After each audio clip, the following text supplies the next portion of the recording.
Welcome to Beyond the Chutes is presented by ParaSight Systems. I'm your host, Doug Simcox. Hope that you're having a great day, that you're staying safe, and if you are driving while listening to this podcast, please keep both eyes on the road and both hands on the wheel. Yeah, we want you to be safe. And today, Sam and I, our co-host here, we are recording in Brevard, New York, BTC Studios North at the Rawhide Ranch, all set up and ready to go.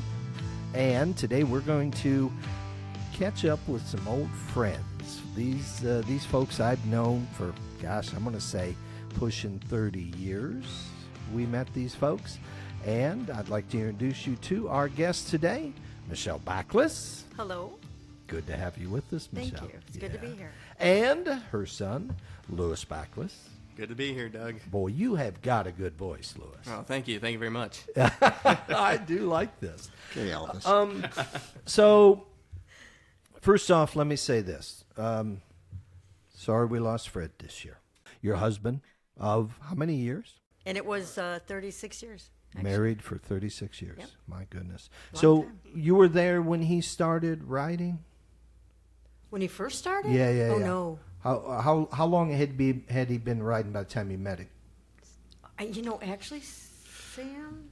I don't think it'd been that long, 3 or 4 years. 3 or 4 years. That's 3 or what I 4 was going to years. say, too. Yeah. I'm trying to think of his first saddle, like what year was on his first saddle, but probably 1982 would be my guess. 1982. Mm-hmm. Okay. So, and for our listeners, Fred Backlas was a bareback rider, right? Oh, yeah. That was the only event he worked until later in the years when he started roping with you, Louis. No. And team roping? He actually, people don't know this, but Dad, he rode saddle bronc horses a little bit, and a lot of people don't know this. He could stick a bull. My dad could ride a bull. Well, Really? he started Yeah. with the bulls. He started with bulls, yeah. Okay. The first rodeo he ever entered, I think he said, was Attica, and You're right. he said that I don't know if I'd say this, but he said he was scared enough that he didn't buck off. He rode his bull. First bull he ever got on was at Attica, and he rode him and won third or second on him, I think. Oh, my goodness. That was Oscar, I believe. Okay. I don't know. If I remember Okay. the story they told me, yeah. Okay.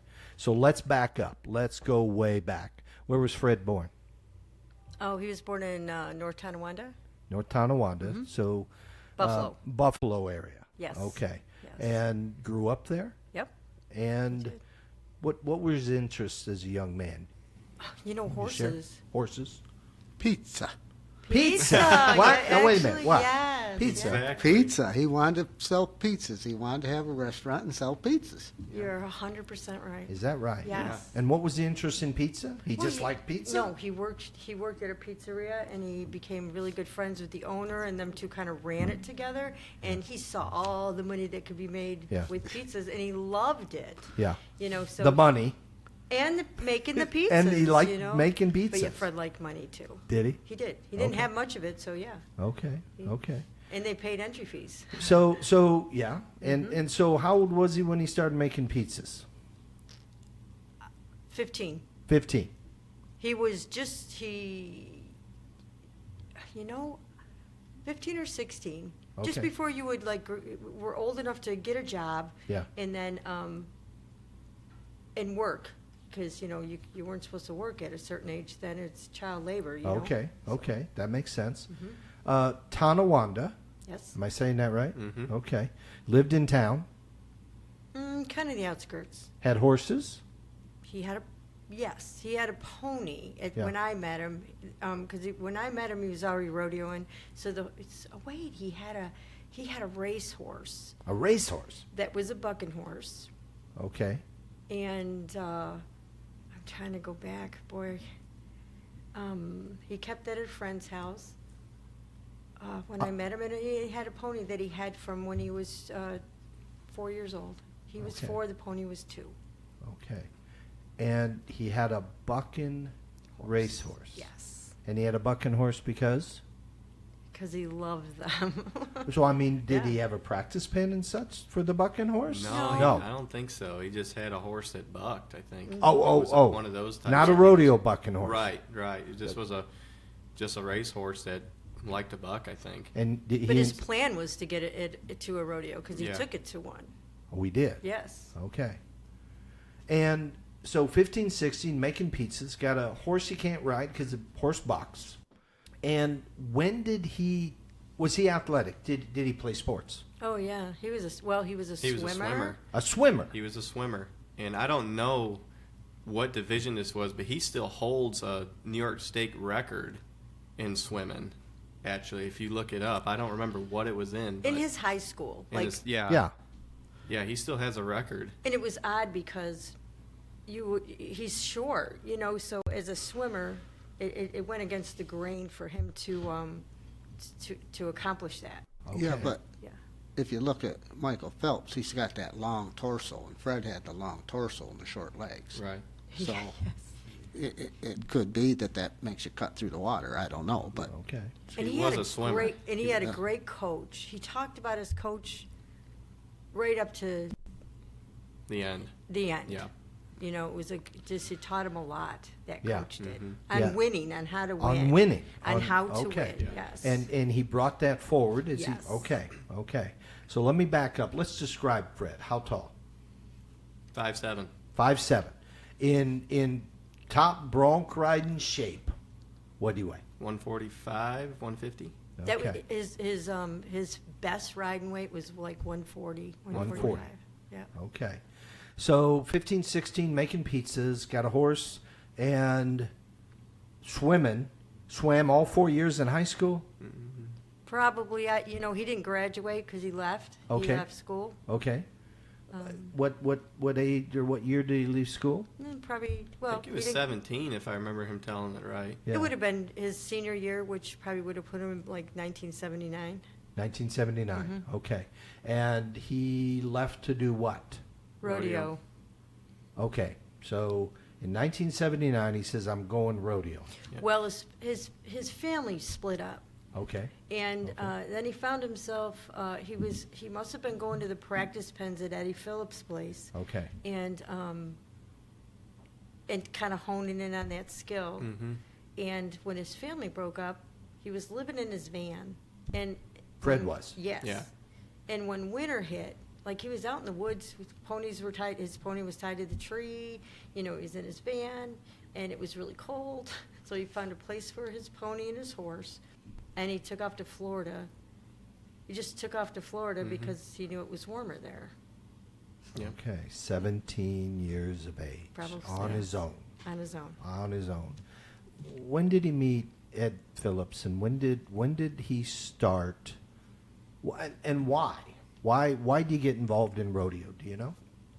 Man, that's a tough question because I never really got into asking him like what got him started in it. I know his dad dealt with horses on the racetrack, and he always loved horses. And then it just kind of, I don't remember if he saw a rodeo or knew somebody that did it or what, but then he got hooked up with Mr. Phillips there, and And he did horse shows too. Yeah, And then yeah, of he course did the Attica that. Rodeo come around, so he probably, and he became involved. He entered. Okay. In that kind of thing. So Yeah. he probably thought, this is it. you know who else? He also worked for Wasix.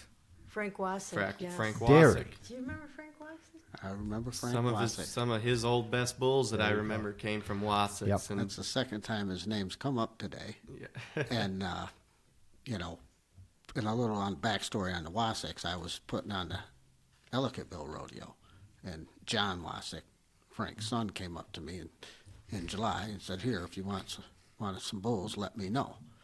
And I thought, got a bunch of Herefords and Angus, He told me where he lived, and I put the card somewhere, and it was snowing in February one day. I didn't have nothing to do, and I looked for hours for that card, and I called him up. He said, "Yeah, come on up here." And I got there, didn't take the trailer or nothing, because I knew it would be just a bunch of Herefords and Angus. And I walked in the barn, my mouth dropped open. I said, "I'll see you tomorrow." I said, "How much you want for them?" He told me. I said, "I'll see you tomorrow." We took 2 trailer loads of bulls out that next day. Yep. And phenomenal. And he was working for Wasik at what age? Oh, very young. He was Him really Very and- young. Yeah. But I remember him telling me him and what son was it that he was buddies with? I remember they made up a chute, and they would get on those cows and buck them out into the pasture.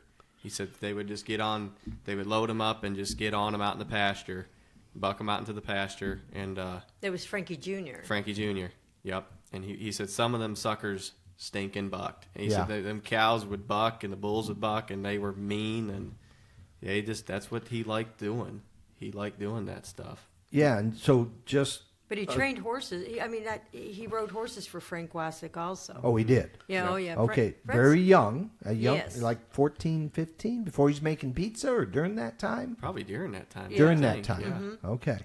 And, you know, these cows, I had a bull come out of there, go to the PBR finals. Monkey Yeah. wrench. So, I mean, these were mean. Yeah. I mean, when you were loading, you were scared. Is that right? Okay. Monkey wrench wasn't always mean though, was he? I kind of remember scratching he was him on the never head. mean. Yeah, He was never mean. But was he one had of my some bulls that were tough. Yeah, Okay. And you remember Monkey Wrench? I remember Monkey Ranch. I remember Wasik. I Yeah. think you had a bull called Backdraft that came from there too, I think. Backdraft, Untouchable, Yep. Flatline. I mean, not just a handful, Yeah. There was a bunch. Yeah. and they worked. Yeah. Yeah. Yeah. So Fred at 17, I want to pick back up. Fred at 17, he's got a van.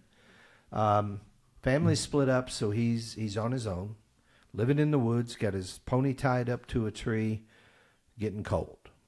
All right. At this point, he's already met Ed Phillips. He's already started to practice with Ed Phillips in the arena, and he worked with Ed Phillips on what events specifically, or events? Mainly the Bareback bareback riding. The Okay. bareback riding is what he wanted to do. He liked horses. I think he did do some saddle broncs with Ed, but mainly it was the bareback riding.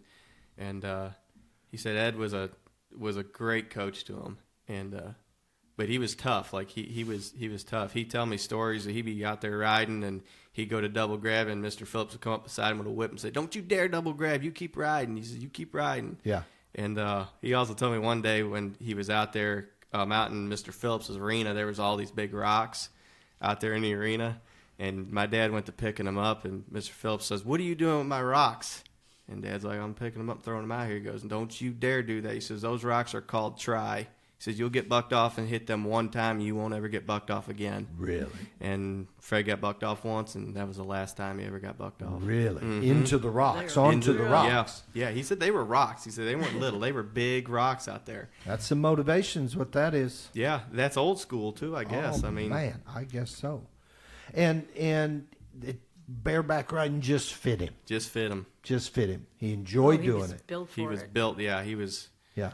Dad at 100, and if his riding was 140, it wasn't like he was just a little guy. Like he was, you remember Dad, he was fit. That guy was He strong. was fit, very strong. A lot And he of didn't muscle. have hands. He had paws. Yeah. Okay. You know, okay. he didn't- Yeah. He was yeah. tough. Yeah. And so 17, getting cold, says, I need to go south. So finds a place for the horse, packs it up, and goes to Florida. Now, at this point, he'd already been to Attica, already placed in the bull riding, bronc riding, and all that sort of thing. Had already done that. Was he rodeoing much around that at 17 before he left? I don't think so. I don't remember him. I think he went to like the local rodeos, a couple of the local ones, but I don't remember him like saying he really hit it hard. No, and there really wasn't a lot to go To to. go to. Yeah. You know, Yeah. there was a handful. Yeah. And, so I'm sure he didn't go to a whole lot. How old was Fred when you met him and he come around? He was probably about 18 or 19. Okay. It was okay. probably down in Florida. You met him in actually. Florida, I would actually. imagine, because I went to college, and when I left college, I went to Florida. So that would have been about 79 or 80. Okay. Okay. So he goes to Florida because it's warmer. And there's more rodeos. More rodeos. and that was on his mind, rodeos. That's it. Okay. Yeah. And so he knew specifically in Florida where he was going to go, Yes. and that was Rodeos. yes. Where in? I mean, did he have a town in mind? No, he didn't. I He think went- he just went and just started looking for rodeos and finding them, and then I think he was in Georgia Where did he meet Johnny? Alabama. So he was going to rodeos. I think he was going to rodeos on his way to Florida, wherever he could find them. Yeah. And he met a kid named Johnny. What was Johnny's last name? Elmore. And Remember him? Johnny was the first person to actually said something to my dad, like befriended him. Yeah. And then he told Fred about a rodeo down in Georgia or whatever. Why don't you come down? And then Dad went to it, and I think that was the first one he won. Well, he cannot. Yes, that was Alabama. Alabama. Yep. Okay. Now, if I'm correct, didn't Johnny pass away in a car accident? Yes, he did. Yeah. Okay. Yeah. Dad And- told that story a lot. And Johnny rode what event? Bareback horses. Bareback horses. And so did they begin to travel a bit? Yes. Yep. Okay. They became pretty good friends. He always said him and Johnny were kind of like their lives like paralleled with each other. Johnny was, I think now by this time though, when they really became good friends, he met you, because I remember him saying that Johnny was getting married to Another girl named Michelle. the main name Michelle, and then you and Dad met.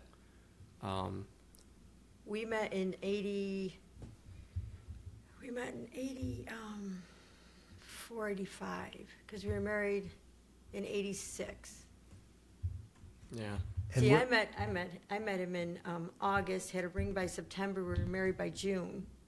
Oh my. Yeah. Okay. Because he wasn't going to stay home, and I wasn't going to not go with him. So you're living up here. Mm-hmm.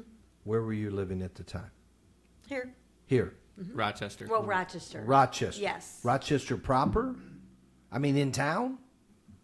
No. Farms? Oh, in the outskirts. In the outskirts? Yeah. Did you grow up with horses and such? Somewhat, yes. Okay. And how'd you find rodeo to find Fred? Well, I went to Attica first. Okay. Kind of briefly met him, but not really. And then I was at Leo G's. I was at Leo G's in Lawrenceville, Pennsylvania. Okay. And that's where I officially met him. Yeah. And he asked me for my phone number In August in August. of 1986. 85. 85. And you got a ring in September On my birthday. Of 85. 85. Okay. And you were married And by June of 86. by June of 86. Okay. So you were engaged for a bit. And he was out and about? I mean, not he for was very long, right? Yeah, he was traveling. Yeah. So, and he didn't like leaving me behind. Okay. So, and he wasn't going to have me travel with him without being married. Okay. So June of 86, time to go. You need to jump in. We got to go. We got rodeos to go do. Right? We're married. And he had already been out and going, right? And winning. And winning. Mm-hmm. And stayed in Florida for how long? Fred, before he met you, he headed to Florida. How long was he in Florida riding? Well, here's the thing. Yeah. As long as the rodeos were there, so the winter months, Okay. because that was his living. Yeah. So he just, wherever the rodeos were opened up, and whatever given month or time of year, that's when he was there. And as cowboys from this area, we were kind of snowbirds. Mm-hmm. We'd go down there November to May. Mm-hmm. And where he was at, you could ride. They had a practice every Wednesday in a rodeo. You could go almost every weekend somewhere. Okay. There was something going on. And even during the week.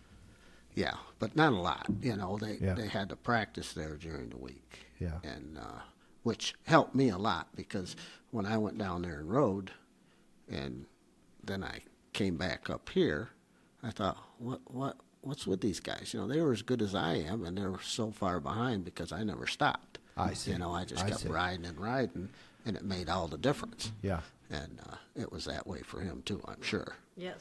So. And to be clear, this was his livelihood. This was was- his job. That's the one thing about my dad that I could say. Like, he was a cowboy on the weekend. Dad was a cowboy, like, complete. You know, Yeah. horses were his thing. Bucking horses, that was his calling. Yeah. He had two. He used to say he had two decisions. He was either going to be an island hopper, I think he said, because he loved the water, or he was going to ride bucking horses because he loved the water when he went with the bucking horses. Completely different. Yeah, Completely different. completely different. Well, we knew he could swim, so that makes sense on the island hopper. But bucking horses, absolutely full time. Not a lot of cowboys at that point are making their living full time rodeo. Mm-hmm. So primarily East Coast, up and down the East Coast, IPRA, APRA, PRCA, even back then. Yep. Okay, go ahead. Well, back in that time, to do PRCA and You couldn't. IRA You couldn't. was I'm sorry. You're right. No, and actually he would still do it, Yeah. but they were hard on him. It was Okay. very harsh because they, especially IPRA, they took a burn to you if you were a PRCA guy. There was a stigma. Yeah. With that. And there were fines, right? And Yes. Until Well, no. Oh, no, Was you there? couldn't do it legally because they Right. wouldn't let you cross over. The PRCA, if you had a PRCA card, you couldn't ride in any other association. And I don't know when Fred bought his card, but that ended about 85, where they got sued for the right to work. Okay, the PRCA did. Right. PRCA got sued for the right to work, so that ended. Yeah. Now that really made it hard on contestants that went both ways Yeah. because now they're already mad at them because they got sued, and here's these guys coming in that haven't been in here before, and Yes. it was very political and difficult. Yeah. But like with him, until '85, guys used to try to do it before and use different names, but PRCA got smart, had to give them their social security number, so there was no way of skirting around the issue anymore. Either you did it or you didn't. Yeah. And And he had to ride the multiple associations, get enough rodeos, Yeah. right?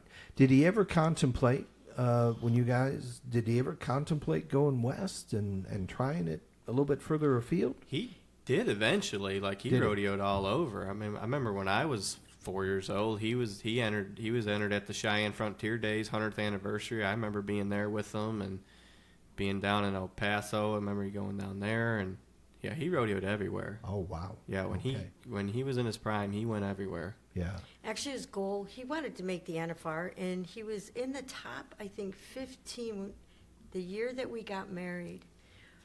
And at one of Dave Martin's rodeos, he broke his leg. You know, he separated his ankle from his leg, and he was doing quite well. Was you it the know. year he got married, or was it when I was born? No, it was the year we got married. 1986. Yeah, see what because that he does was- to you? Yeah. Yeah, and you know, I had a horse, you know, and I wanted to run barrels, so I thought, you know, and he wanted to make me happy and let me and have a piece of that too, and Yeah. and that slowed him down a lot. It did. Oh yes, Because yeah. now you got to have a truck and trailer and Exactly. haul at least one horse. And when you're married, the guys don't want to travel with, you know, the Yeah. wives, and you know, it just makes things a little more tricky. Sure. And so a lot of that, it factored in. It It's did. a lot harder to go without all the guys chipping in gas and Yeah. and all that stuff. And so he sacrificed a lot Yeah. getting married. You Yeah. know, I don't want to say I ruined it for him, but in reality, He made his choices, right? Made his life better. Yeah, of course it did. Of course it did. No doubt. And he knew Just ask me. that. He knew that. Yes. And so you were hauling at the same time. You were barrel racing. I wasn't. That was the thing. You didn't? I hadn't. No. No. But you started barrel racing. then? Yes. Okay. Yep. Okay. So and He brought that into fruitation. Yeah. Like, I had a horse, you know, You did. and he drowned it. You know, it drowned. That was a nice horse too. I now, loved my horse. Now wait a minute. Back up. I don't know this story. You had a horse. You might not want to know this story. Everybody knows this story. Well, more are going to learn this story, I think. So you had a horse, barrel racing horse. No, not No. yet. But that was what I was aiming for, and I trained it myself. And it was before I met Fred, you know. So and he kind of came in and was teaching me to be a better rider and Yeah. stuff. And he was able to bring that horse further along than I had because I didn't have the knowledge. Sure. But and he surely did. Well, but then he was riding her. He took her into the canal where he'd been a million times with a bunch of other different horses, and this horse just didn't swim. Oh, wow. Yeah, and it's the same year, our first year. It was our first year getting Yeah. married. Yeah. Yay. Oh, my. That went over real big. I'll bet. And then he felt bad, obviously, he felt bad about Well, that. you got to make it, you got to explain it. Like, he didn't just ride this horse into the drink and, like, just left it out there. I mean, No. this sucker, like, when it got in there, it just freaked. It It did. just Okay. freaked. And Okay. instead of swimming, it just went under. Oh, And my. he was trying to get it out, and Yes. it was striking and kicking and just Kicked it him in just the head. Kicked I him mean, in the it head, was- and it just went under. And that was It was an wow. accident. Yeah. Yeah. He, obviously. Yeah.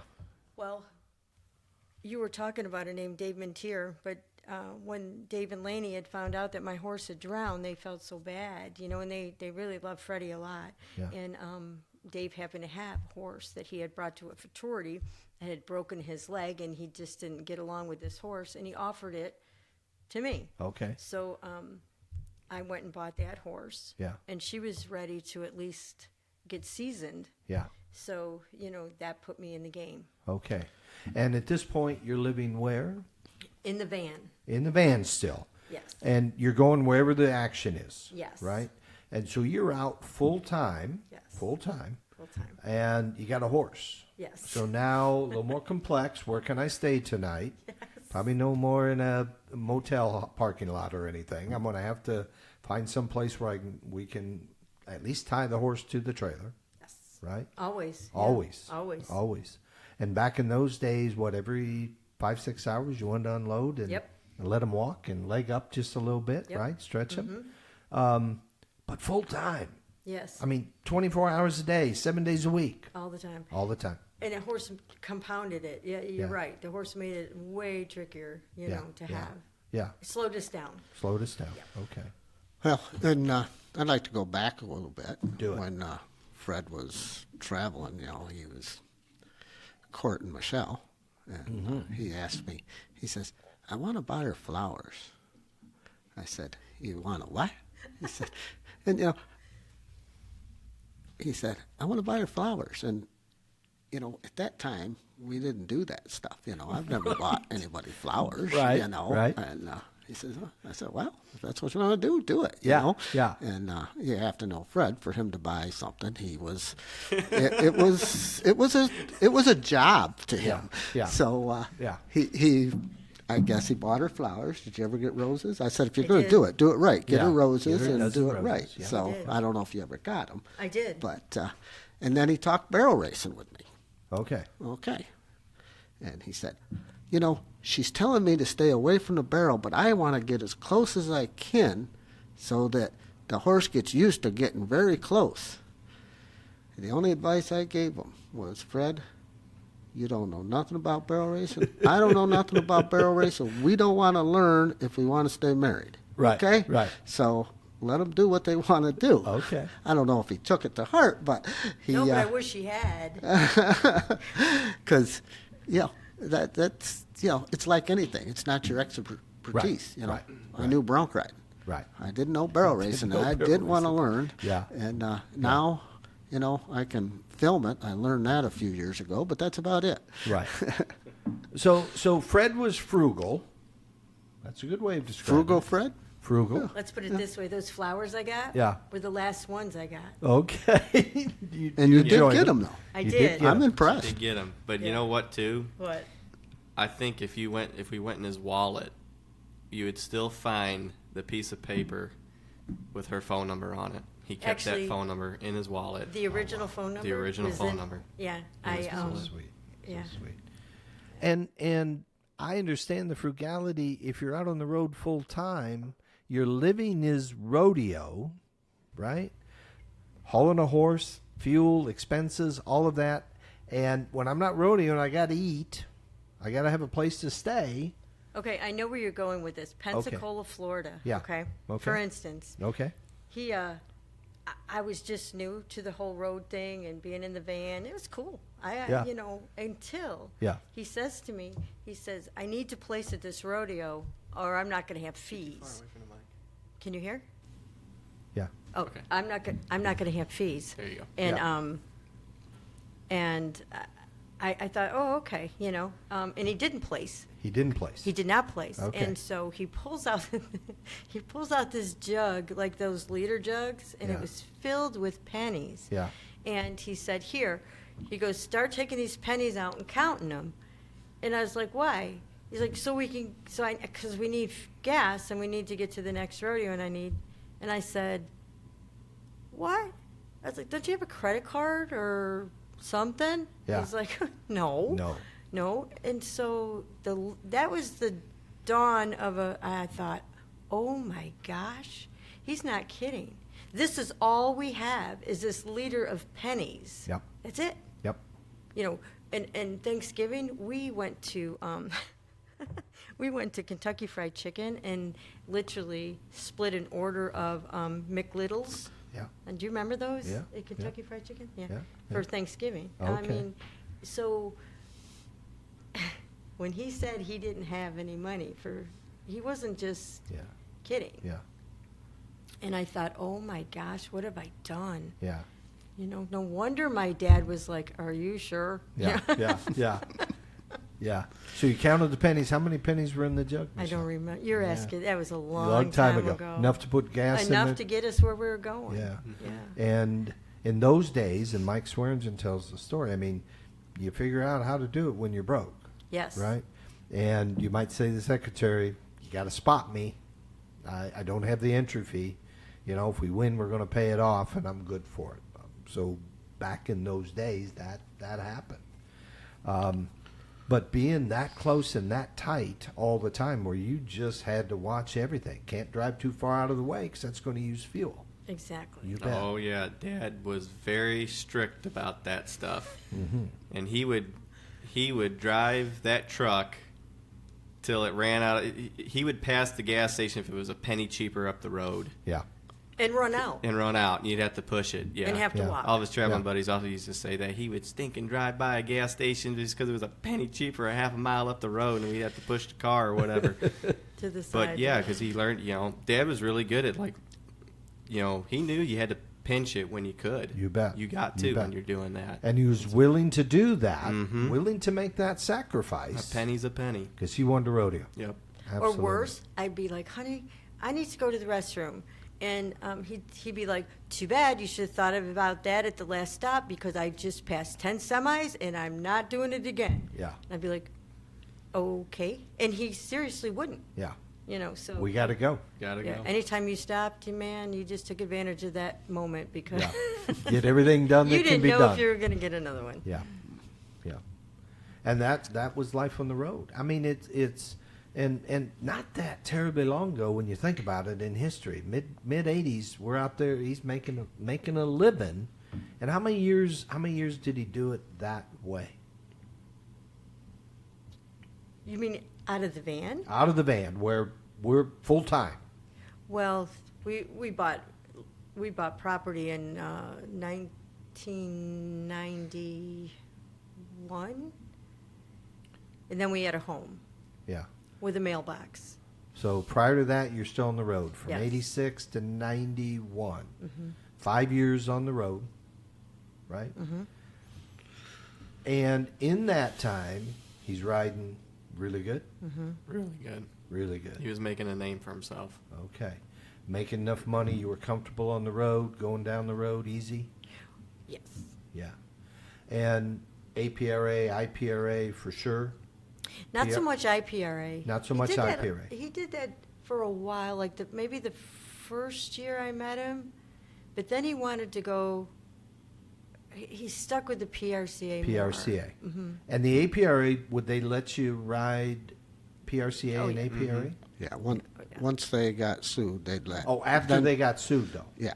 And that was late 80s they got I think sued? like 85. 85, okay. In there. Okay. Somewhere. So always true to the APRA, Yes. Mm. right? Mm-hmm. So more regionally, more locally. Especially when we got a place and stuff. And with Holly, my horse, it was better to stay closer to home. Yeah. It just was. It just was financially more sound. And home was Warsaw, New York. Warsaw. Still the place you're on now? Mm-hmm. Okay. How many acres? 56. 56. Woods, deer. I remember him telling me about riding a horse and hunting deer, right? Yes. Mm-hmm. Absolutely. So in 92, you got a house, got a mailbox. And he stays then more at home, less traveling, you guys, more locally. Yes. Okay. And would he still put big runs together and go? Oh, yeah. Yes. Okay. We'd still go to Florida in the wintertime. You did? Yes. Okay. Yep. Until Lewis was about 10. I think the first 10 years of my life, we spent it going every winter was in Florida, I think. At least 10 to 8. maybe. And when were you born, Lewis? 92. 1992. So when you bought the house, that have something to do with it? Yes. We're going to have a baby. We need a house. Oh no, No. we got the place first. Got the place first. Okay. Okay. Because I was going to be 30. Yeah. I figured it's time to start a family, Yeah, yeah. So we did find, and a place came up that he absolutely loved, Okay. Needed a lot of work. Need a lot of But work. it was his thing, Okay. He wanted to he wanted to have a place for the orphan kids, like for orphan kids to come down and like ride, and there was a lake on this place, and he thought he could turn it into a camp for kids. Oh, wow. Yeah. Dad had a huge heart for kids. Okay. Huge heart for kids. And that was what he wanted. It didn't come to fruition because there was too many legalities in New York. Okay, okay, You had to have okay. like a nurse on staff and special bathrooms. We couldn't afford that. Sure. Life gets in the way, too. Yeah. Life it gets does. in the way. It does. Absolutely. But later on, it did kind of come around to that. We've got so many kids and young people that come out now and want to learn how to ride bulls or just it's nonstop every weekend. There's all kinds of young people that come out Yes. Okay. to the ranch now. Okay. So He that just found another way around it. Yeah. Yeah. Yeah. So still riding full time. That's his main living, Yes. right? Messing around on the farm. Well, he trained horses. Trained He horses. was a trainer. Okay. Yeah. So he'd always have horses around that he was training for Yes. other people. Yes. So he had some income there. Mm-hmm. Okay. And did he trade horses? I mean, would he buy and train and sell? Not so really. much. No. Once in a while, it was like very spotty. Okay. When he would do that. Mainly, it was the horse training. That was what he would do. And Freddie knew how to make money on just about anything. Yeah. Okay. Selling saddles here and there, just he'd pick up a good deal if it was a horse, and then he'd ride it for a while and then sell it. But that wasn't his main thing, training for other people, kind of. Yeah. And Puts Dad it- was like, I don't care who's listening. I've never seen anybody that could train a horse as good as my dad could. Like Yeah. that guy was gifted with knowing how to handle a horse and just, I don't know, they just connected. They respected him and he respected them, and he would get them horses. I don't know, it's hard to explain it, but he was just so good with a horse. He was good at fixing problems. He was good at fixing problems, and everybody sent him horses that were problems. He would get Which he didn't like that yeah, part. and I felt bad for him at that because he would get horses that would get sent to him because he's the big world champion bareback rider, the bronc rider. Right. He'd get horses that had been to 2 or 3 trainers that were just so blown up, and I mean outlaws. And but I've never seen. I don't think I ever saw a horse come in that did not leave Better. changed.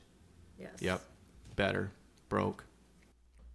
All right. So breaking horses, got some income there. You're born in 1992. You guys travel still together until it's time to go to school? Homeschooled. You were homeschooled. I was homeschooled because they were rodeoing. Okay. So yeah, going to school and having to go to school and them having a rodeo wasn't going to work. So living in the van, Mom would teach me in the van sometimes, and so yeah, I had the best childhood life anybody could ever ask for. On the road. A lot of on the road. A lot of on the road, but it was great. It was so great. And he would go out, though. When did he start traveling then with Kelly? Kelly came before. Kelly was there before me. Oh, he what? I believe so. Yeah. Oh, okay. Yes. Okay. Cephas. Cephas. Uh huh.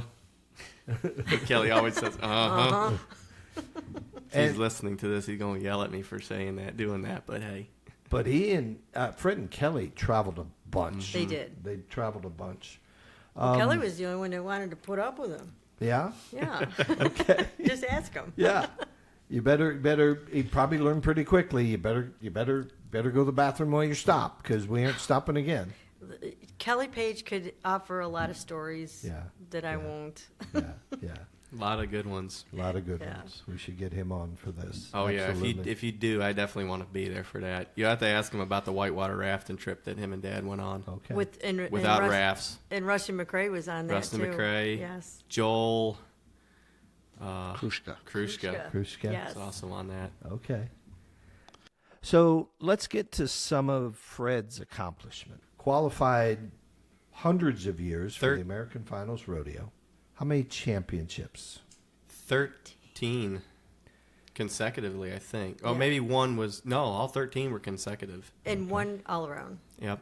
And that was back then. I was talking to somebody about this the other day, because I went to Attica this past August, and I was looking around and I was like, man, back when I was a kid, though, and all the rodeos around here, back when I was a kid, them back pens behind the chutes, bareback rigging, bronc saddles, bull ropes, there was not a spot left where you could, to hang stuff. And then like when I go now, it's open. You can hang your rigging or whatever. Back in the day when Dad won all those titles, it wasn't like they were struggling to fill a performance. There was slack in every single event. Yeah. And all them guys back then were tough, and they rode. You had to be good to win it. Yeah. And those were the days where you had to be a rough stock rider back then to do it. You bet. Yeah, like Sam. Yeah. Mm-hmm. So 13 consecutive in the APRA. APRA. And at the same time, he's still riding PRCA. Mm-hmm. Qualified for the circuit finals a number of times. Yes. He didn't really do the Northeast circuit, the First Frontier circuit, though. He preferred the Southeast region, if I'm not mistaken. Yeah. Okay. That's where he wanted to go the most. For his circuit finals. Yeah, for circuit finals. But he did qualify up north. What did they call it? Pocatello. Oh, Pocatello, yeah. He made he Pocatello. went to Idaho? Yeah, he went there a couple times. Yeah. So, there. okay, so let's back up. I think he did. I know the one year, I went the first 2 years they had that.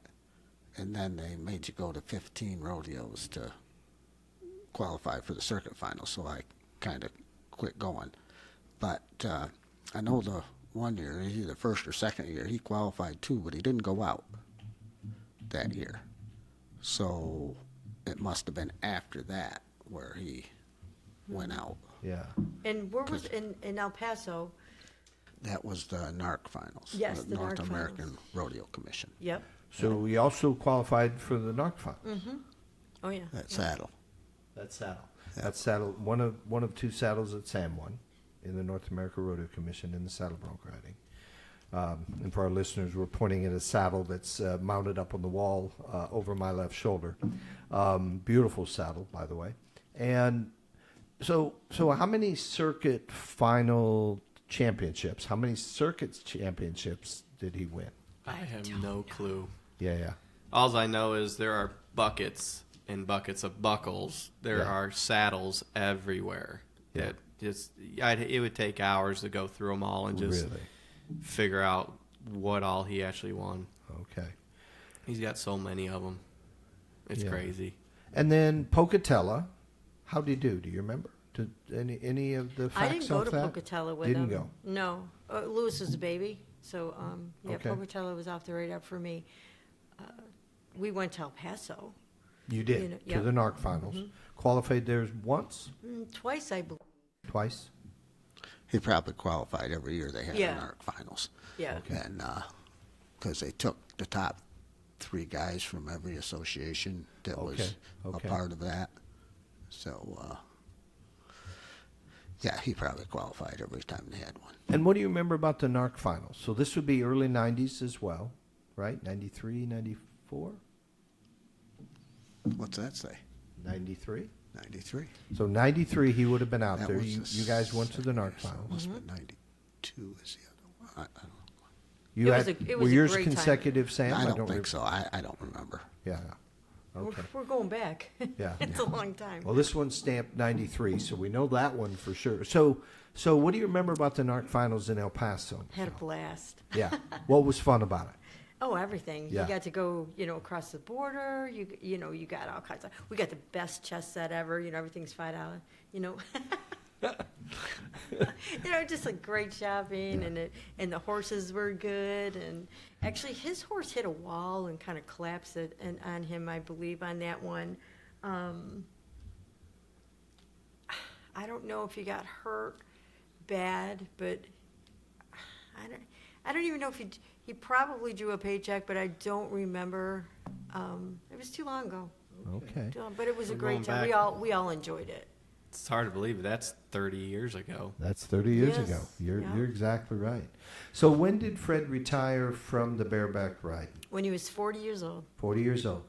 And the decision was because he slowed down and he knew it. he did. He could still ride real well, but he felt he wasn't as strong. Yeah. And he felt he was a little slower. Yeah. And he did not want to. He wanted to stop his career on a good note when he was Okay. still on top of his game. 40 years old. I think the last year he went to the AFR finals was in 2000, 2001. It was the last year what was the last year that they had it at Harrisburg? I don't know. But that, that was- wouldn't be that was far the- off of. That was the last year he went. That was when he went. Yeah, that it would was have when he been stopped. 2001. Yeah, it would have been in that time period for sure. And rightfully so. I noticed when I got to be 35, it started, the reflexes were slower, and Yeah. here, you can still ride good, everything worked, but sitting in the box, if a horse flipped on you, before you used to say, oh, you're standing next to him. Now it's like, oh, shit, this is going to hurt. You Yeah, know? yeah. It just, you lost that zip. And, yeah. So, And Fred's seeing that too. Like, you got hurt, Kenny Phillips Yeah. got hurt. And it's not that he was afraid of getting hurt, but those things started to matter. Yeah. When he was getting a little bit older. Yeah. They just matter more. yeah. Did he have any major? I know broke the leg in Pennsylvania. Any other major kind of injuries while he was riding? Didn't he have a T-post go through his arm? Had a deal. Well, that was the same day that the horse tried to jump out of the arena and broke his leg. Okay. So he broke his leg real bad.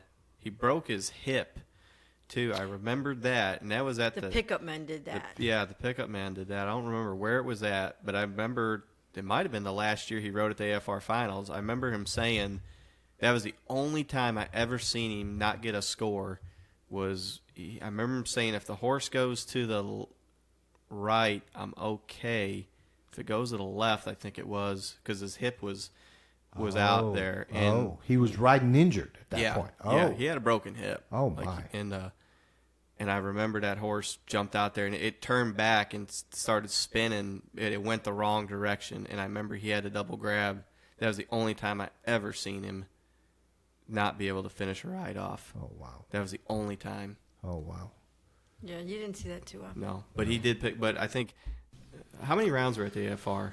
Was it 3? 3. So Yep. he picked up a check 2 out of the 3 Yeah, at that. yeah. But yeah, that was I remember that one. And any injuries after he retired that were nagging, or he was pretty healthy? No, he always complained about being sore. Okay. I nearly got him killed with my bucking bulls twice. After that, I was getting into the bulls, and then he knew I needed to have something Yeah. to fall back on and have a career at. So he started working on doing some Christian outreach rodeos, and then I really loved the bulls. That was my thing. Everybody wondered, why don't you ride broncs like your dad? I don't know. I just love bulls. Yeah. That was my Yeah. forte. Yeah. And so I started getting into the bulls, and we started doing rodeos. And one of my bulls, 2 occasions, one hooked him in the back pens, Oh, busted my. his ribs, Oh, beat him up in wow. Tennessee.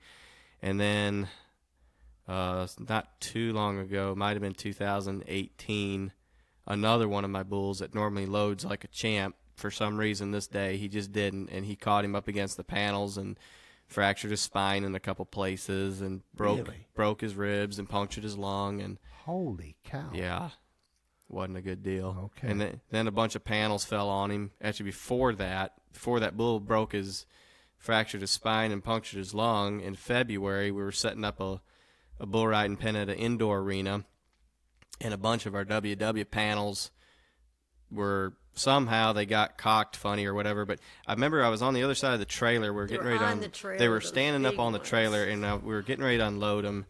And I remember saying, "Is everything clear over on that side?" And then I didn't hear nothing. Then I was talking to a buddy of mine as we were getting ready to unload, and he says, "I heard Dad yell, 'Trip the latch, trip the latch.'" Well, instead of, I should have yelled and said, "Is everything clear?" But I just heard Dad say, "Trip the latch." So I hit that latch on that ratchet strap. Yeah. And them panels just popped off that trailer, and like 10 of them. Oh, there my. was another guy there, and he said he tried to push the one boy out of the way, but 10 of them fell on top of him. And that was one time where I like when they picked them panels off him, and I grabbed him and I drug him out from under there.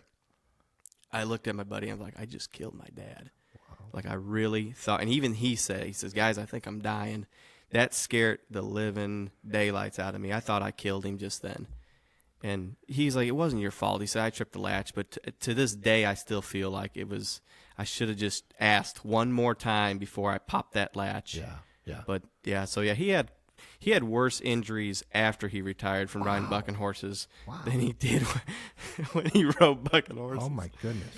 Thanks, son. Yeah, But exactly. those arenas are so dangerous. Oh man, they are. So dangerous. Even, I very lucky. We only hurt a guy or two through the years I was doing it. But some wrestling team, here we go back to wrestling. Yeah. A wrestling team, they wanted me to donate money to it. And I said, "Well, are they here? We'll put them to work." Well, that was a dumb mistake because, of course, one of them got hurt. Oh, geez. And I ended up paying the hospital bill or something, It cost me a lot of money. I should have. But, actually, I think I ran it through insurance. It might be the first time I ever did insurance. But it is, that steel is so dangerous. Well, we were talking man. about 150 pounds each? Something maybe? like that. And he had 10. There was 10. They were the big 12-foot W's, and yeah, there was 10 of them in that pile that came off. Caught him up chest and everything? When I got to him, he was kind of like on his side, but like face down. Oh, my. When I come running around, and as soon as I popped it was like slow motion. I popped it and I looked up and I could just see them. They just started going, and when they hit, I just knew that I just had that feeling that I just knew somebody was underneath it. Okay. And when I come running around that corner, he was underneath it, and they picked him up real quick, and I got him and drug him out. Was it just him, or did the other guy get No, caught? the other guy got pushed. He pushed him out of the way. He got him out of the way. Because it was a bigger guy who's really strong, and he was able to lift those panels Yeah, enough them- for Lewis to drag Freddie Yeah, out. them guys got them panels off him quick, and then I got him out from under there, and Oh, wow. yeah, That's crazy. scary. So ever since, Dad was always kind of, except for that day. Normally he always used to be like really finicky about that. Like, you didn't leave a panel leaning up against leaning anywhere without tying it. Yeah. And especially after that happened, it was like, there ain't a panel around our place that's leaned somewhere that's not tied or fastened anymore, because stuff like that happens. Wow. Yeah, it's always scared me if they weren't tied. A little kid would start climbing up and it'd fall on a little kid. Well, that happened to me at the AFR finals one year. I don't know if you remembered this, but Keith Isley was going to have me go out and do a skit with him for one of the openings, and Dad was with me, and someone's barrel horse did something, and there was a stack of panels back there, and they hit them panels, and they fell on us too. There wasn't as many, but Dad like kind of took the brunt of it. He shielded me a little bit, but we were under them. Lewis was only like 2 or Yeah, 3. I was just He a little guy. Yeah, see, that's always scared me. Oh, Kids, 'cause- absolutely. Yeah. Wow. And took a while to. When would this accident have happened with the gates and everything? 2018. Oh, wow. February of 2018. It's actually the year he was diagnosed with cancer. with cancer. Not that long ago. My goodness, I had no idea. Yeah. So How long to recover from that accident? So the panels fell on him in February. Yeah. He goes through. He's there. He's at the bull riding the next weekend. You know, he's hurting like a son of a gun, but he's still there doing cowboy church. Yeah. Goes through the spring. First rodeo of the year. It's our biggest rodeo that I was doing that summer. It was in Moravia, New York. Started with the bull riding, and that's when that bull got him. He was loading them bulls up for the first round, and that son of a gun just don't know why, but bulls are bulls, and he didn't even get him down on the ground and maul him. Dad was up on the panel, but just the way he got up, he got his head up there. He just caught him just right and just fractured his spine, punctured his lung, broke all them ribs. Wow. And that was that day, because they had to take him to the hospital. Yeah. That day, I really realized how important Dad was, because when he was gone, we were on our own, and it just went to shambles. I didn't realize. I mean, I'll say this day, it was the worst performance I ever did, because it was like nobody knew what to do. Dad ran everything. Yeah. Like he knew where to put everybody. He knew how everything had to go. And He if was he seen everywhere. and if he seen something needed to be done, he did it. Yeah. So I went from just having to be an announcer to I had to announce, I had to pick up, I had to steer everybody from the announcer stand. Yeah. That really taught me a lot on how much my dad actually did. Yeah, for sure. But And your rodeo company, Cross Over the Line Rodeo Company, when did you start that? Tell us a little bit of background there. Dad started that years ago, and the brand came from you have to, because Dad's like, one thing about my dad, I know now that he's in heaven, he was a very strong Christian believer. Absolutely. I mean, big time strong in it. Yes. And his brand came from, it's a cross with a line underneath it, and it went off a cross over the line, because you got to take a step across the line. There's two sides. You got to step across the line to salvation. Otherwise, make a decision. Make a decision. Make a decision. Yep. So he came up with that, and then when I was growing up, we always had team pennings, and there were some local kids that wanted to learn how to ride bulls or whatever, and they would get on steers. Dad built a buck and shoot, wooden buck and shoot. We'd buck a horse every once in a while. And then I started getting older and wanted to do the bulls more. So. And you rode bulls for a bit. Yeah. And you team roped. Mm-hmm. And you team roped with your pop quite a bit. Yep. And I remember that when I was announcing, you guys would come in. What years would that be when you guys were, you were hauling, that's what you were doing. You were team roping. Yeah. Yeah, I think, I was probably 6 years old when me and Dad entered our first rodeo together. Is that right? Probably. Okay. I was little. Yeah. I remember I was 4 when I picked up my first rope, because it was at Cheyenne, Wyoming. Okay. At the front Cheyenne days. Yeah. And we roped a lot. But I liked riding bulls way more than I liked roping. Okay. I liked riding bulls a lot better. Yeah. I felt like I said I was a good roper. But Because you were. and he always said I was a good bull rider too, but I didn't. I just liked it. Yeah. I get blessed every once in a while and catch something, or ride one. But yeah, I just liked owning them. Yeah. It was His fun. dad wanted him to rope. He wanted me to did not want rope. him riding bulls. Yeah. Yeah. That's why the rodeo company came in, because he did not want him to follow that path. He Okay. wanted him to have the business end. Okay. And you got in the business end really young. Pretty much. We did our first Christian rodeo in 1999 with Jack Mintier, and that was at a church in downtown Rochester. We did the rodeo on the church parking lot. That was the first one, and then Right we in had the city. right in the city. Oh, wow. And we had a couple small little youth group rodeos that we would do at the house, and then I think, I don't remember when it was, but we did another rodeo, and it just kind of slowly started growing from there. And then we didn't do a lot. We just did a few road shows, every once in a while, but I started getting into the bulls because I was starting to ride, and so I had practice bulls to get on. We did cowboy church, so we had some practice bulls for the kids to get on. Okay. So I would ride every week. And then I'm trying to think when it really took off. But, and then Joan Worse had her annual rodeo in August. So Dad got some. He went there one time. They had a televised event at that Christian rodeo. She asked Dad to come ride bucking horse. And so we went, and she had it televised, and he got on this bucking horse, and the sucker, like, pleasure loped. Yeah. And it was on live TV. And he's Yeah. like, he told Joe, he's like, I can get you some horses that'll buck a little bit better. Yeah. So he got some bucking horses for the next year. So Okay. then he brought the bucking horses, and then I had the bulls, and we started doing it, and it just kind of escalated from there. And then we got hooked up in Alden, New York, and started doing a weekly rodeo there at my grandma's old bowling lanes, behind the lanes. And then COVID stopped us for 1 year. Yeah. And then the next year we went to the church on Broadway Street, and then we've been doing it there for 3 years now. You have been. Yep, Okay. 3 years now. And it's a weekly rodeo. It's a weekly rodeo, yep. Starts off when? Memorial Day weekend to Labor Day weekend. Wow. Every Saturday night. And Yeah. it is grown tremendously. Yeah.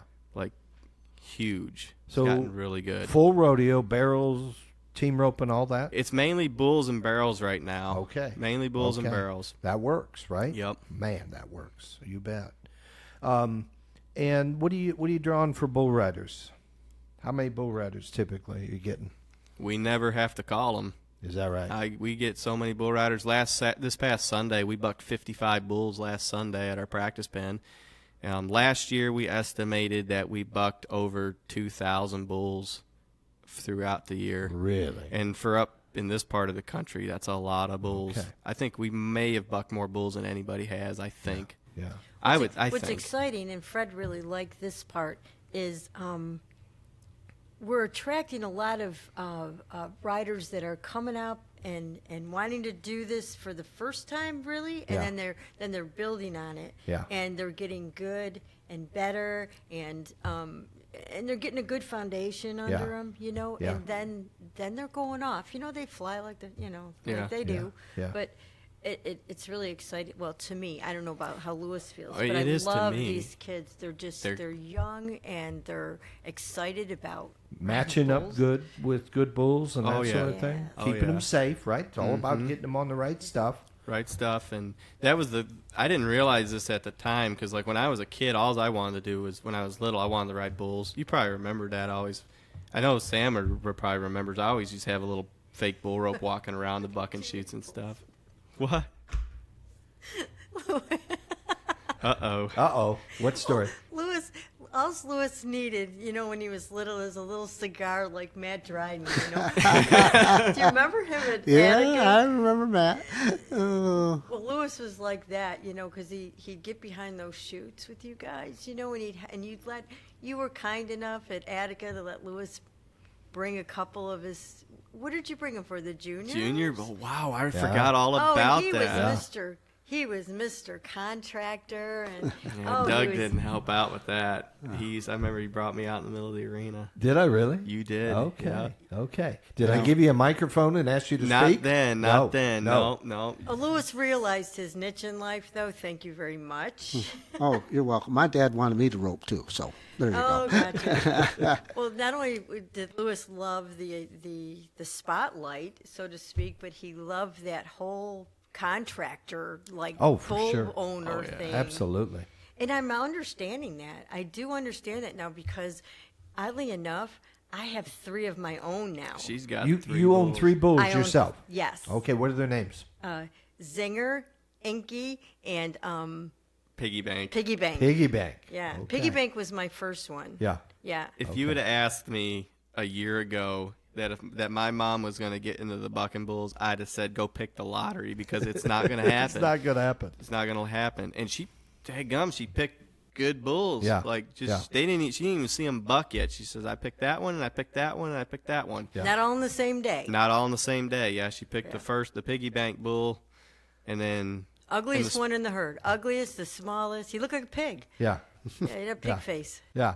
And that's so strange because I really didn't care about it, flanking them and all that. You got, when I quit riding, you got to enjoy it, but it was, later on before I really cared about. I wanted the show to be great. Everything else was immaterial, and the only time it got fun was when I went other places that you just hauled the stock to instead of, the St. Ted's and the finals and things like that. But until then, it wasn't fun because, not saying it wasn't fun doing the rodeos, but it was a business that I didn't worry about anything else but that at the time. Yep. See, right now, I love putting on the show. Okay. That is like when I love it. I love being on the microphone. I love announcing it. Yep. I love watching my crew. I've got the crew of guys I got that help us out are just phenomenal. Yeah. They are. They're incredible guys. Yeah. So yeah, we had a great bunch of guys that helped us out with all the events, and like I said, the crew that we got was just phenomenal. It got to where I didn't have to worry about anything. I knew that they would take care of it. One of the guys particular is a boy that we met when we were down in Florida. I don't even remember what year it was. It had been the summer was 23, so it had been this 2020? 2020. I think it's 2020. 2020, I think it was, yeah. Probably the spring of 21. wait, It had been when the spring of 21 because, yeah, it had been 21 we met him. When we were down in Florida doing a winter tour down there, this boy showed up to the practice pen, the team roping practice pen, because where we were doing the bull ridings, they had team roping practice. And he showed up, and he's riding this little bay horse, and he yells really loud. He goes, "Hey, who's the guy that's got all the bucking bulls down here?" And I was like, "Well, that's me."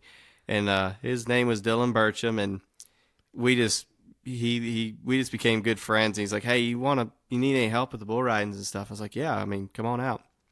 So he told me he worked at a sale barn, and he came and helped in the back pens and stuff. And then he's just a good hand. And one of the boys got hurt during a bull riding, and he kind of left the back pens and ran out there to help the other bullfighter. And then he asked me if I cared if he'd fight bulls. Yeah. So I was like, "Yeah, sure, go ahead." And I wish I never would have done that, because then I lost my back pen man. He started fighting bulls for me. So he fought bulls for me all winter down in Florida, and then he came up for a visit in the summer, fought a couple shows.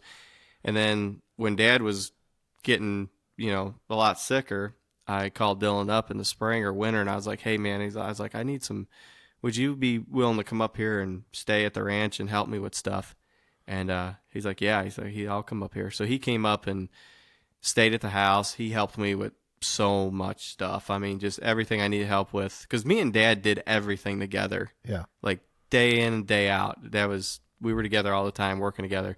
So when Dad got sick and he wasn't able to do that, I was all on my own.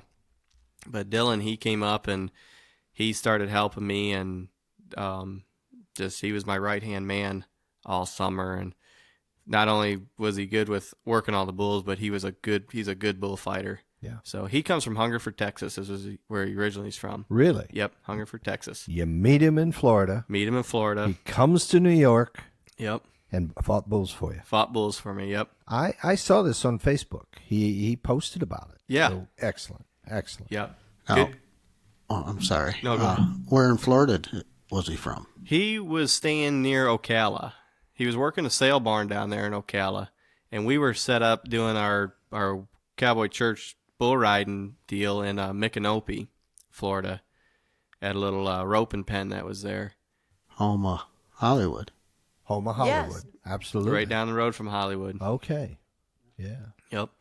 A neat little town. If people haven't been there to that town, it is the coolest thing. It's where they did the movie Back to the Future. Oh, really? Yeah. That's where they shot it. That's where the town. That was the Really? town that they shot it in. Okay. Yeah. And it was didn't just know neat. that. I didn't Yeah. know that they did the movie there either. Yeah. I love that little town too. It It's is a cool. great It is little cool. town. I spent a day walking around it because, I went to see Hollywood and didn't have nothing to do, and it was beautiful. So when we say Hollywood, we're talking about Hollywood Harris, Yeah. Riff Harris, Mm-hmm. and he was actually on our show a couple weeks ago. Yep. I saw the podcast. Yeah. And his family has a restaurant there. Yeah. his ex-wife. Yes. Yeah, Yep. yeah, very nice. Oh, Kelly. excellent. I thought his mom. No, it's his ex-wife, Kelly. Oh, Oh, okay. very nice. Yeah. Yeah, small world as Small it turns world. out. It is. Yep. So Dylan came north fought bulls. He going to keep fighting for you? What are you going to do? I'm trying to get him to keep fighting for me. I'm afraid he's trying. He really wants to get his PRCA card, and he wants to try to make the NFR. See, there's And another starter, Cowboy. There's another that's one. going to fly the nest. Absolutely. Yeah. Well, they do, right? We I can't hold know, them back. I know. I try. Sam sells his rodeo stock contracting business because you can't hold hold the boys back. They got to go compete. They Yep. got to go live. Well, that's what you brought him up for. That's what you brought him up Yep. for. You know, let's face it. Yeah. Yep, exactly. And I don't have to like it. No, that's true. That is absolutely true. You don't have to like it, but there's something to be rather enthused about and proud about. Absolutely. When somebody fights for you and gets some miles in your Yep. arena, Yes. you bet. If he goes on and does well, You bet. you will like it. I You'll will. be very proud of it. Oh yeah, even I already am. if he didn't, man, I'm proud of the guy. I mean, he's a good dude. He's a good And, man. Yeah, All right. he's one of them guys that when you talk cowboy, Yeah. he's cowboy, and he will, if he tells you he's going to do something, even if he doesn't like it, Yeah. he will do it. Yeah. He will still go out and do it. He And lives by the code. He does. Yep, he really does. He helped me with everything. When I did my bull schools, he was helping me with the bull schools. He's just, Yeah. always just right there doing it. That's so important to have. The only thing he didn't do, he Yeah. would not clean that camper for He me. wouldn't clean the Oh, camper. No. He drove me crazy. Yeah. But typical guy. Typical cowboy. Some things God. never change. Some things never change. That's exactly Yes. right. Well, big shout out to Dylan. Yep. Great job, and really appreciate you coming north and helping, and hope you come back again. Definitely. Yeah, I'll remember his name. Yeah, I'm pretty sure someone's going to see him Yeah. going down the road pretty soon because he's got a lot of talent. He's got a lot of talent. And you're announcing on the stand for the Yep. most part? Yeah. Okay. Now, a little bit of backstory here, okay? And this is my personal memory, and it's one of my favorite memories, I think, of announcing. I was towards the end of my career, probably 2018, probably, Brookville, Pennsylvania. And I don't know how we made it work. I saw Lewis, and I said, Lewis, you need to come up on this stand, hand you the microphone, and away we went. Do you remember that? Oh, yeah. And you and I co-announced that rodeo. Yep. High point of my career. Just Mine too. so fun. Yep. Yeah. Mine too. I could Ever tell. since I was little, like, because I don't know how I got to where I was talking on the mic. Like, Dad, when we did a little rodeo at the house, I was like, yeah, talked a lot. Yeah. But Get it it's from more her. than just talking a lot. It's talking about the right stuff. Right, and I got to listen to you all the time, and then I would listen to a lot of other guys. There was 4 people that I really took a lot from. Like Donnie Gay was one of them. I saw him on TV a lot. Yep. Heard him a lot. Yep. So I would, when I was little, pretending to be a bull rider or whatever, I would be my own announcer, and of course Donnie Gay was on TV. So and then so it was Donnie Gay, Norman Edwards. Picked up a lot from him. Yep. And then Jerry Bellis. Yep. Yep. Loved Jerry. Loved Great listening to him. rodeo announcer. But the guy I learned the most and who was my hero was you. I mean, you were the man. And so when I got to announce that rodeo with you, I was on cloud 9. Yeah. Wonderful. No, that was absolutely Well, great. I would be there going, you don't want to sound like that. You don't want to sound like that, but you want to sound like Doug. You want to sound like Doug, you know. Well, it is so apparent when I hear you talk, even now. I mean, just the pure love of the sport, and that's genuine, and that comes through when you announce. Yep. Right? That you can't fake that, and that's part of the genuineness that adds to your voice. Yep. People just pick it up. Yeah. You got to really like it. You got to be having a good time. Yeah, And, absolutely. I have a good time when I do it at shows, and there are times where it's really tough. Yeah. Like, Yeah. Stressful. Yeah, it's stressful. Yeah. And there's times where like, okay, you got to just cloud out that they just put the wrong bull in the wrong pen, and now they're trying to kill each other back there. You got to forget about that, and you got to make this show roll and stuff. And Yeah. it's hard to do that, but man, I tell you, I don't. That's where Mom comes in because I'm right next to him, and I'm like, stop. No, I love it. Yeah. I love doing it. And this summer was tough. This summer Summer was was tough. tough. This summer was tough, and the show went on. It did. Actually, the day Dad died we had a performance Okay. that day, and I Okay. remember it was July 1st. We had a Saturday night show, Yeah. and he wasn't doing good. And I, the thing about Dad was Dad to me was invincible. Like, I seen him in so many hard spots, and he always just came out of it. And even the first time when he got diagnosed with cancer, and they told him he only had a couple of months to go if he didn't do chemo and radiation, he's like, I'm not gonna do that. I'm not gonna suffer with He that. made a choice not He to made do it- chemo or radiation. Yeah, and we found natural things. There was all these natural things, and through prayer and stuff, and he beat it. Like, he was cancer free. Okay. And then it came back, and then so when he was going downhill, it just still, you knew that it was coming, but in the back of your head you thought, it's not going to happen because it's Fred. He's Yeah. the greatest. He was the best. Yeah. And went and called my grandma came over, and my aunt, Dad's sister, and I went out, and me and my buddies were out there catching bulls, and I happened to stay home that day. she stayed home that I day. said, he ain't doing so good today. It was different, it was Yeah. just different. And he was at the house? Oh, yeah. Yeah. Oh, he never went anywhere. Okay. No, there was no taking him anywhere. He Yeah. was going to stay home. Yeah. And went and caught the bulls, got them all loaded up, came in the house and told them what bulls I was taking and stuff. And it's like, all right, went to give him a hug. And when I gave him a hug and I went to leave, and he grabbed my hand and he pulled me in a little bit. And so I sat with him for a few more minutes and talked with him. And I better be careful about this one here, or else you're going to have to take me off. And then it's like, all right, all right, bud, I'm going to go, and I'm going to go put the show on, and I'll be back, and I'll see you when I get home.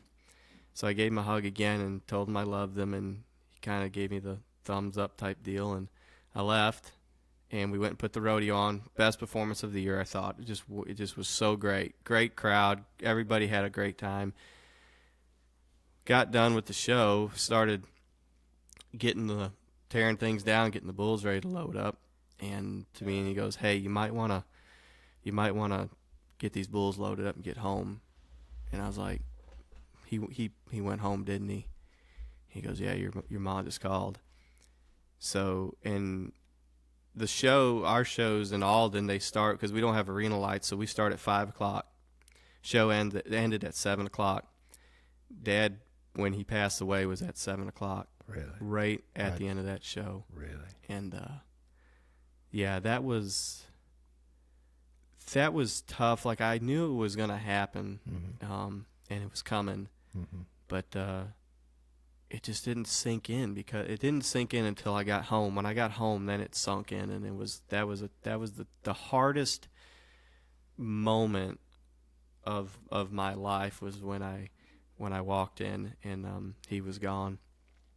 And then the next hardest moment was, because every time we went, even when Dad was sick them last few months and he wouldn't go, we always would watch the videos back of all the bulls buck, and we loved doing that together. And he loved picking bulls out with me that we were going to take to the shows. And the next hardest thing was, we got done bucking bulls, I think the next week, and I turned them bulls out, and as I was walking back, I thought, go back, I'm going to get the video camera, go back and show Dad how these bulls bucked. And I stopped, because I was like, he's not there to watch this. Yeah. That was hard. Yeah. That was hard. Yeah. I just made Mom walk out of the room. She had to go out. I'm about having to go out too. Yeah. Well, I appreciate you sharing this, and I Yeah, know it's- how important he was, and what a great man. He was. Yeah. Well, thank you for this. Really appreciate the conversation today. Boy, learn a bunch. I think our listeners are going to love this show. There's one more thing I want to Okay. say about Dad, though. Yeah. And this was the highlight. Because Dad he trained horses really good. But the highlight was when somebody called him up and told him they had a double-humped camel that was bucking him off, and they asked if Dad would train it for him. A double hump camel. They actually brought this camel to the house for Dad to ride the buck out of it. And Yeah, did sure. he? Oh, yeah. I mean, it didn't, a camel doesn't buck like a horse or anything like that, but Kind of lopes? Yeah. Do we have How much video? more Do we fun? have pictures? That'd be better than an elephant. Yeah. We You know, might have a riding a camel that bucks. Yeah. yeah. Give me a set of spurs. Yeah. That He cool. It was funny because they're bringing this camel, and he's like, I don't know much about a camel, how they buck. And he goes, Lou, you might want to saddle up Johnny there. Johnny was one of our pickup horses, Yeah. and this horse wasn't scared of nothing. Like, this horse was run into a bull. I mean, do whatever. He's like, you might want to. He goes, you might want to get on that horse just in case I need help out there. Yeah. This camel unloaded off that trailer, and I don't know how the other horses got wind of it, but I mean, tell you, our barn started just shaking. I mean, they were slamming stalls. I was petrified because I was on that horse, and that horse lost his mind. Really? And I was scared for my life. I was like, Dad, I'm the one that needs help, not you. Nothing to do with no camel, he says. Nothing. I'm out of here. You take something different like that and put them in front of a horse. Oh, they do go nuts. Man, they do. And them camels stink. Buffalo and Yeah. something like that. They got a different smell. They know. They do. Yeah. They know. Get me out of this. It's I got not to ride natural. that camel too. Did you get to I ride? did. I was going to ask. Did you ride the buck out of him? It's same day though. Yeah. What are you gonna do? Yeah. The camel hated Friday. He kept trying to spit on him. You Yeah, know? yeah. And the guy says, "Shell, do you want to ride the camel?" And I said, "Yeah, absolutely." Cool. So they tell him to cush and they sit down. Yeah. They let you on. And Yeah. I walked up and the camel looked at me so intelligently, and I said, "Look, I just want to ride you. Please don't spit on me, okay?" And he didn't. They didn't. That was great. Yeah. It was great. And these are tall animals, right? They're very Sucker was oh. huge. Yeah. That'd be a long ways down. You'd hang on tight. Well, Oh, you're my. in the double hump. Oh, you sit in between the humps. Yeah, that's what Dad did. Oh. This thing, Oh, yeah. how can this thing buck you off? Yeah. You're squeezed in Yeah. there perfectly. You're in And good. He was like, after he rode him, he's like, I was going to take him down the road. He says, but I was too afraid I might get shot at riding that thing down the street Yeah. where we live. There's a bunch of hillbillies out there. So. Yeah. Yeah. But Yeah, yeah, it that was- was it one was of the fun. highlights there. It was a good Riding time. the camel. Riding the buck out of the camel. Yep. We should get a T-shirt made. I think. I think so. Be Well, careful how you say it. Yeah, be careful how you say it. Be real clear in your enunciation as you talk here. So thank you, guys. This has been a hoot, right? Yeah, and thanks for thank having you for us. your Yeah. sharing and the stories and, gosh, the learning, that I walk away with. I really appreciate this. So Well, thank you so much for having us on. Yeah. Another highlight for me. There you go. I got two greats on each side of these tables to sit Dave with. Martin used to said one time too, Fred was a real cowboy. He was the real deal because if a horse needed to be shod or trimmed, he did it. At T-floating, he did it. Yeah. Gelding, he did it. Yep. Training, he did it. He just, if it had to do with a horse, Fred could do it. Okay. Bucking horses were his passion. Bucking horses were his passion. Absolutely. What a great story. To our listeners, we hope that you enjoy our conversation about the past and the future of this rodeo family, and of course about Fred Backlas and his story, his legacy that he has left behind. And if you do, please share it with your friends. To make your listening easier, you can find us on Spotify and Apple Podcasts, YouTube. Search for Beyond the Chutes and follow us. Remember, check out the New York State Rodeo Museum Facebook group page and become a member. And we got a website, Cross Over the Line. Yep, Crossover Line Rodeo Company on YouTube, Yeah. Facebook, and Instagram. Check them out. The links to all the sites that Louis just talked about will be in our notes. And we'd like to say thank you to ParaSight Systems for their support with our podcast. And you can find them at ParaSightSystems.com. And we've got a coupon that you can use to get your test kits. It is BTC 023 for 50% off your test kits. So check them out, ParaSightSystems.com. This is Beyond the Chutes with Michelle Backlas. Sam Swearingen. Louis Backlas.